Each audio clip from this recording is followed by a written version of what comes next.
अस्सलामु अलैकुम वरहमतुल्लाहि वबरकातुहू। मोहतरम नाज़रीन कराम, तारीख़ इंसानी में अगर हम अमीर शख्सियत की बात करते हैं तो आज के दौर में हमारे देश भारत में सबसे पहले नाम अंबानी, अडानी इन लोगों का आता है।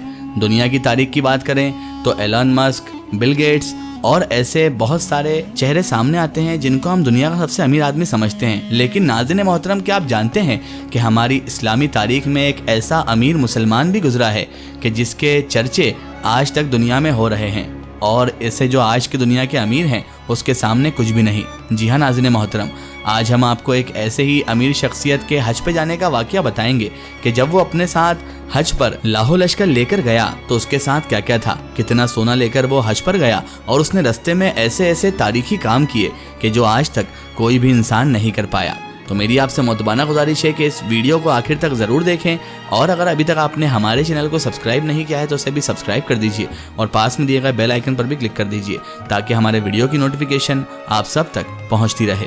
नाज़रीन मोहतरम, कभी ना कभी आपके जहन में भी ये ख्याल आया होगा कि दुनिया की तारीख का सबसे अमीर आदमी कौन था, यानी एक आदमी जिसकी दौलत का कोई भी मुकाबला नहीं कर सका। नहीं जानते हैं तो चलिए आज जानते हैं। इसके लिए हमें पुराने ज़माने में यानी 14वीं सदी में जाना होगा। तारीख की किताबों के मुताबिक दुनिया की तारीख के सबसे अमीर आदमी एक पश्चिमी अफ्रीकी देश माली पर हुकूमत करने वाले एक बादशाह थे। उन बादशाह का नाम मंसा मूसा था। मंसा मूसा वो बादशाह थे जिनकी दौलत का अंदाज़ा लगाना बड़ा ही मुश्किल साबित होता है। मंसा का मतलब सुल्तान या बादशाह होता है और कहा जाता है कि उनका जन्म करीब 1280 ईस्वी के आसपास हुआ था। 1312 में अपने भाई अबू बकर के पास से तख्त छोड़े जाने पर बादशाह बने थे मंसा मूसा।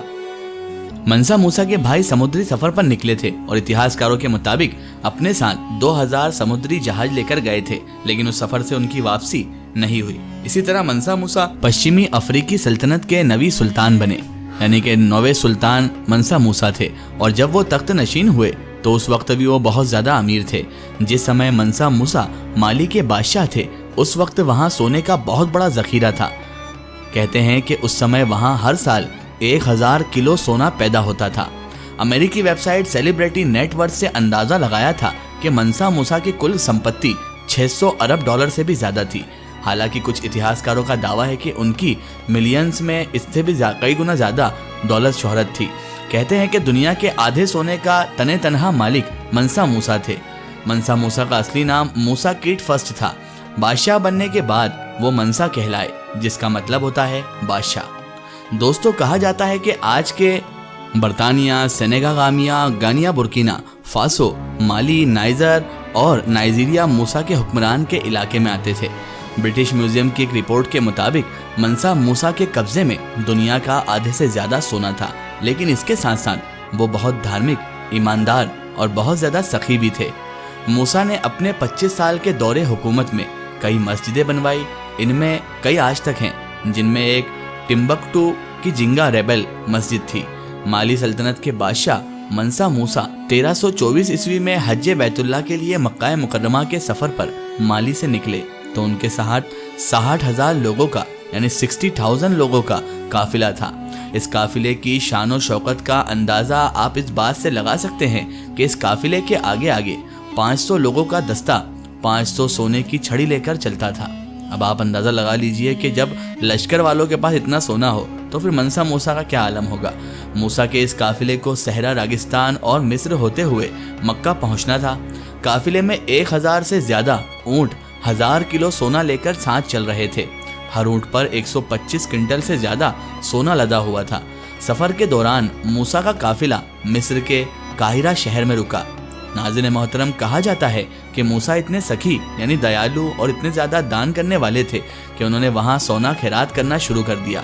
जिस आदमी को वो मिलते वो अमीर बन जाता, क्योंकि उसे वो सोना दान कर देते। अब आप इस बात से अंदाज़ा लगा लीजिए कि इनके पास कितना सोना होगा कि सोने को इस तरह दान कराएं जैसे चवन्नी बांट रहे हों। दोस्तों, मूसा इतने सखी यानी दयालु थे कि उन्होंने वहाँ सोना जो है खैरात तो करा ही करा, हर आदमी को वो सोना देते गए, जिस वजह से वहाँ सोने के दाम अचानक गिर गए और महंगाई बहुत ज़्यादा बढ़ गई। मंसा मूसा के काहिरा से जाने के 1 दशक बाद तक ना तो सोने के दाम बढ़े और ना ही महंगाई घटी। इतिहासकारों का ये भी कहना है कि इससे काहिरा की इकोनॉमी पूरी तरह से तबाह हो गई थी। कहा जाता है कि मूसा की वजह से पूरे मिडिल ईस्ट को कई हजार करोड़ रुपए का नुकसान हुआ। दोस्तों, मनसा मूसा ने माली से मक्का की 6500 किलोमीटर की यात्रा पूरी की और जब उन्होंने हज कर लिया तो हज से वापस होने पर मनसा मूसा ने अपनी सल्तनत की नई तरह से तामीर का काम शुरू किया और उनके दौरे हुकूमत की तामीर से उनका नाम पूरी दुनिया में मशहूर हो गया।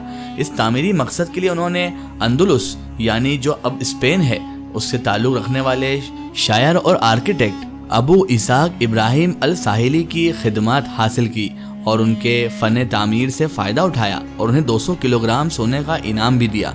उन्होंने तालीमी इदार, मस्जिद और दीगर तामीरी काम किए जिनके नतीजे में टिम्बकटू उस ज़माने में तहजीब और तमदी का मरकज़ बन गया। मनसा मूसा का 57 साल की उम्र में 1337 में इंतकाल हो गया। इसके बाद उनके बेटे ने हुकूमत संभाली, लेकिन इतनी बड़ी सल्तनत की हिफाजत नहीं कर पाए और इससे मनसा मूसा की तैयार की हुई 1000 मील में फैली हुई सल्तनत टुकड़ों में बढ़ गई। उस दौर का सबसे अहम नक्शा कैटलन एटलस था, जिसमें मनसा मूसा और माली सल्तनत का नाम भी था। दोस्तों, यहाँ पर इस तारीख को बताने का मकसद ये है कि हमारे इस्लाम में भी ऐसे ऐसे लोग गुजरे हैं कि जिन्होंने इतनी ज़्यादा तामीरी काम किए, इतना ज़्यादा सदका खैरात की और इतने ज़्यादा अमीर लोग भी गुजरे। आज लोग मुसलमानों का इतिहास नहीं जानते, लेकिन ये इतिहास साफ बयान करता है कि अल्लाह ताला ने मुसलमानों को बहुत हर तरह के मालो दौलत से नवाजा। बस फ़र्क ये है कि हमारा इतिहास हम भूलते जा रहे हैं और औरों का इतिहास हम याद रख रहे हैं। तो इसीलिए एक मुसलमान होने के नाते आपको भी अपना इतिहास मालूम होना चाहिए। आपको ये वीडियो कैसी लगी कमेंट सेशन में ज़रूर बताएं और हमारे चैनल को सब्सक्राइब करना ना भूलें। इस वीडियो को ज़्यादा से ज़्यादा शेयर करें और इसे तमाम तर इंसानों तक ज़रूर पहुँचाएँ। फिर हाज़िर होते हैं आपके लिए नई और बेहतरीन वीडियो के साथ। तब तक के लिए खुदा हाफिज़। अस्सलामु अलैकुम।